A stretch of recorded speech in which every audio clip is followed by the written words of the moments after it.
Il faut tout faire en fait. Il faut qu'il mange sain, qu'il mange des légumes, qu'il fasse des activités, qu'il sache lire, qu'il soit propre et qu'il ne regarde pas la télé. Donc ça fait beaucoup de choses.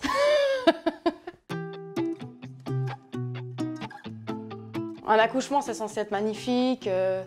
Les premiers jours sont beaux et puis finalement, la première a dû être hospitalisée pour des problèmes de santé et le deuxième est un prématuré. Donc c'est des choses auxquelles on ne s'attend pas et c'était très difficile à imaginer, à encaisser, à digérer en fait. Ouais.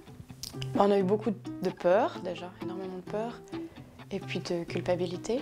Quand quelque chose comme ça arrive et qui ne trouve pas de cause médicale, c'est moi qui me suis remise beaucoup en question, de voir ce que j'avais pu faire de faux. Donc là, elle va bien.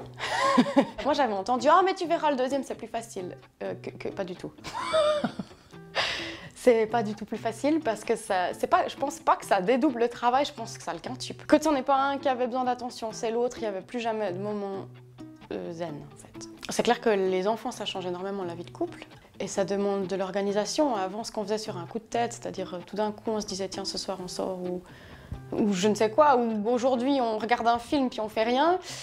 C'est plus possible. C'est de l'organisation, il faut avoir donné les enfants à garder, il faut l'avoir prévu. Et puis, les donner à garder pour se reposer, ça ne court pas acquis pour moi.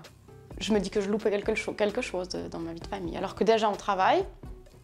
Donc il y a quand même quelques jours par semaine où je ne les vois pas. Mais depuis quelques temps, je remarque que c'est nécessaire.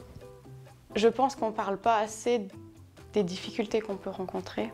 J'en parle avec 2-3 copines, mais c'est toujours en mâchant mes mots. Je ne sais pas comment dire, mais on n'arrive pas vraiment à exprimer les vraies difficultés qu'on ressent, sans que les gens se disent « elle regrette d'avoir eu des enfants », alors qu'on a juste le droit d'aimer nos enfants, mais d'avoir des difficultés au quotidien. Je fais pas mal de sport 5 ou 6 fois par semaine, un petit moment, mais généralement avant que les enfants soient levés, donc ça implique de se lever tôt.